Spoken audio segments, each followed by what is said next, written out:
സ്പോർട്സിലേക്ക് വരിക എന്ന് വെച്ചാൽ വളരെ കുറച്ച് ഇപ്പം ആൾക്കാർ മാത്രമാണ്. അപ്പോൾ കോട്ടയത്താണ് നമുക്ക് ഒത്തിരി ആൾക്കാർ, ഒത്തിരി അത്ലറ്റ്സ് വന്ന ഒരു സ്ഥലം കൂടാണ്. അപ്പോൾ എങ്ങനെയാണ് സ്പോർട്സിലേക്ക് എത്തപ്പെട്ടത്? സ്പോർട്സിലേക്ക് ഞാൻ ഞങ്ങളുടെ അവിടെ നാലുകോടി സെൻറ്റ് ജോസഫ് എന്ന് പറയുന്ന സ്കൂളാണ് പഠിച്ചത്. അവിടെ റോസ് ടീച്ചർ എന്ന് പറഞ്ഞ ടീച്ചറുണ്ട്, PT ടീച്ചർ. പിന്നെ ഈ ചാട്ടവും ഓട്ടവും ഒക്കെ തന്നെ ഇപ്പം കാണുന്ന പോലെ ഈ വായാടി തരവും ചാട്ടവും ഓട്ടവും. അപ്പോൾ ടീച്ചറിന് തോന്നിക്കാണും എനിക്ക് സ്പോർട്സാണ്. പഠിത്തത്തിൽ അങ്ങനെ വലിയ പഠിക്കും, പക്ഷേ അന്നത്തെ കാലഘട്ടത്തിൽ ഓരോ കാറ്റഗറി ഉണ്ടല്ലോ, ഇപ്പോഴും ഉണ്ട്. പഠിക്കുന്നവർക്കൊരു സെക്ഷൻ, പഠിക്കാത്തവർക്കൊരു സെക്ഷൻ, അല്ലാത്തവർക്കൊരു സെക്ഷൻ. അങ്ങനെ എന്നാലും എൻ്റെ പപ്പായ്ക്ക് ഇഷ്ടമായിരുന്നു എന്തെങ്കിലുമൊക്കെ ആവണമെന്നുള്ള പപ്പായുടെ ഒരു ആഗ്രഹമായിരുന്നു. അതിലേക്ക് സ്പോർട്സ് ഒന്ന് നോക്കി. പഠിപ്പിച്ചായിരുന്നു അത്യാവശ്യം ഞാനല്ലോ, ഞാൻ പണ്ടൊരു വാഴയായിരുന്നു. ഏത് ഇനമായിരുന്നു? ഹാൻഡ്ബോൾ. അല്ലാതെ മൊത്തത്തിൽ നോക്കിക്കഴിഞ്ഞാൽ javelin throw, shot put, long jump അതെല്ലാം ഉണ്ട്. പിന്നെ ഓട്ടം, എല്ലാം പറ്റിയിട്ടുണ്ട്. സമ്മാനം ഇല്ലാതൊന്നും ഇറങ്ങിയിട്ടില്ല എന്നൊരു കോൺഫിഡൻസ് ഉണ്ട്. ആരായിരുന്നു ഏറ്റവും ഇൻസ്പയറിംഗ് ആയിട്ടുള്ള ഒരു സ്പോർട്സ് പേഴ്സണാലിറ്റി? എനിക്ക് അങ്ങനെ ചോദിച്ചാൽ മറഡോണ ഭയങ്കര ഇഷ്ടമായിരുന്നു. മറഡോണ. ഫുട്ബോൾ ഭയങ്കര ഇഷ്ടമായിരുന്നു. ഇപ്പൊ വീട്ടിൽ പെട്ടെന്ന് ഒരു 10 ഗസ്റ്റ് വരുന്നു, അല്ല 4 ഗസ്റ്റ് വരുന്നു, നിങ്ങൾക്ക് കോൺഫിഡൻ്റ് ആയിട്ട് എത്ര പേര് വന്നാൽ ആരുടെയും ഇതില്ലാതെ ഒരു മീൽ തയ്യാറാക്കാൻ പറ്റും? ഇപ്പോൾ രാവിലെ നമ്മൾ വീട്ടിലെ ഒരു സാഹചര്യമായിട്ട് ഇങ്ങനെ ഇരിക്കുകയാണ്, പെട്ടെന്ന് ഒരു കോൾ വരികയാണ്, ഒരു ബന്ധുക്കൾ കയറി വരുന്നു. അപ്പോൾ ഒരു നമ്പർ ഓഫ് പീപ്പിളാണ് വീട്ടമ്മമാരുടെ ഏറ്റവും വലിയ പ്രശ്നം. അവർ കോൺഫിഡൻ്റ് ആയിട്ട് ഒരു 10 പേര് 15 പേരുടെ ആ കൂട്ടാണ് കൃത്യമായി. 50 പേരെന്ന് പറഞ്ഞാൽ ചിലപ്പോൾ പെട്ടെന്ന് ഞെട്ടും. 5 കിലോയ്ക്ക് 35 പേർക്കുള്ള ചോറ് വെക്കാം. 35 പേര് വന്നാൽ മാനേജ് ചെയ്യും എന്നൊരു കോൺഫിഡൻസ് ഉണ്ട്. ഇത് കേൾക്കുന്നവർക്ക് തള്ളായിട്ട് തോന്നും, പക്ഷെ എൻ്റെ വീട്ടുകാർക്ക് അറിയാം ഞാൻ എത്രത്തോളം പെട്ടെന്ന്. ഞങ്ങള് ചാരിറ്റി എന്ന് പറഞ്ഞൊരു പരിപാടി ചെയ്യുന്നുണ്ടായിരുന്നു. ആഴ്ചയിൽ 2 ദിവസം തെരുവിലും അനാഥാലയങ്ങളിലും ഫുഡ് കൊടുക്കുക. അപ്പം ഞാൻ തന്നെയാണ് മെയിനായിട്ട് ഉണ്ടാക്കിക്കൊണ്ടിരുന്നത്. എങ്ങനെയാണ് ഈ സിനിമയിലേക്ക് എത്തപ്പെട്ടത്? എൻ്റെ അങ്കിളിൻ്റെ ഫ്രണ്ട് വഴിയാണ് സ്കൂൾ ബസ്സിലേക്ക് ഒരിത് പോകുന്നത്. School bus. അത് കഴിഞ്ഞിട്ട് ഞാൻ പ്രകാശൻ, അതിൻ്റെ ഇടയ്ക്ക് ഒരു വിശുദ്ധ പുസ്തകം എന്ന് പറയുന്ന മൂവി ചെയ്തു. ഞാൻ പ്രകാശൻ ശ്രീനേട്ടൻ്റെ ഇതിൽ വന്നതാണ്. ശരിക്കും പറഞ്ഞാൽ ഞാൻ പ്രകാശനാണ് ഒരു ഇച്ചിരി കൂടെ ഇതായിട്ടുള്ളത് ചെയ്തേക്കുന്നത്. പിന്നെ കെട്ടിയോളാണ്ട് മലാഹ അങ്ങോട്ട് കയറി കഴിഞ്ഞ് പിന്നെ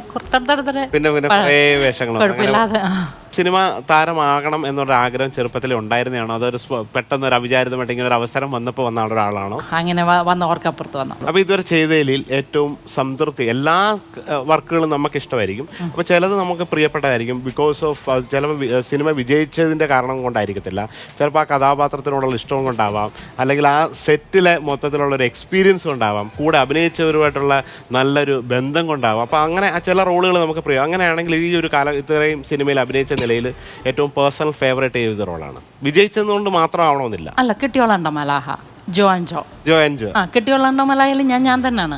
ആ സ്വഭാവം എന്റെ. ഇപ്പൊ ഇവിടെ നിൽക്കുമ്പോ ഇച്ചിരി ഒരു ഇതൊന്നും അല്ല കേട്ടോ. അതെ, ഓണമായിട്ട് പ്രേക്ഷകരൊക്കെ സന്തോഷിച്ചിരിക്കുകയാണ്. അപ്പൊ നിങ്ങളുടെ ഒരു എനർജിയാണ്. അപ്പൊ അത് ശരിക്കുള്ള സ്റ്റാർട്ടിംഗ് അത് മാറിയല്ലോ അല്ലേ? അത് മാറി. ഓണം എങ്ങനെയാണ് ആഘോഷിക്കുന്നത്? ഓണത്തിന്റെ ഓർമ്മകൾ എന്താണ്? ഓണത്തിന്റെ കലാശക്കൊട്ടാണ് ഓർമ്മ വരുന്നത്. ഊഞ്ഞാലൊക്കെ കെട്ടിയിട്ട് അവസാനം ഊഞ്ഞാൽ അഴിക്കുന്നതിന് മുമ്പ് എല്ലാവരും കൂടെ കയറിയ ഒരു ആട്ടം ഉണ്ടല്ലോ, ഒരു പ്രാവശ്യം കമ്പൊടിഞ്ഞു പോയ ഓർമ്മയുണ്ട്. മമ്മി വടിയും കൊണ്ട് വന്ന് എല്ലാം കൂടെ ഓടി. അന്ന് നമുക്ക് ചേനക്കൃഷിയൊക്കെ ഉണ്ട്, അതിന്റെ ഇടയിലൊക്കെ പോയി പാത്തിരുന്ന ഓർമ്മയുണ്ട്. പ്ലാവിലായിരുന്നു, പ്ലാവിന്റെ കമ്പൊടിഞ്ഞു പോയി. എല്ലാരും കൂടെ ഈ കമ്പൊടിഞ്ഞു, എല്ലാരും വലിഞ്ഞു കയറുമല്ലോ. ഇത് വലിയ ഇതിട്ടിട്ട് അതേലിരിക്കുക, കയറാൻ ഞാലുക, എല്ലാം കൂടെ നിന്ന് കമ്പൊടിഞ്ഞു വരുന്നത്. അതൊരു നല്ല അനുഭവമാണ്. ഇപ്പോഴും അത് പറയും.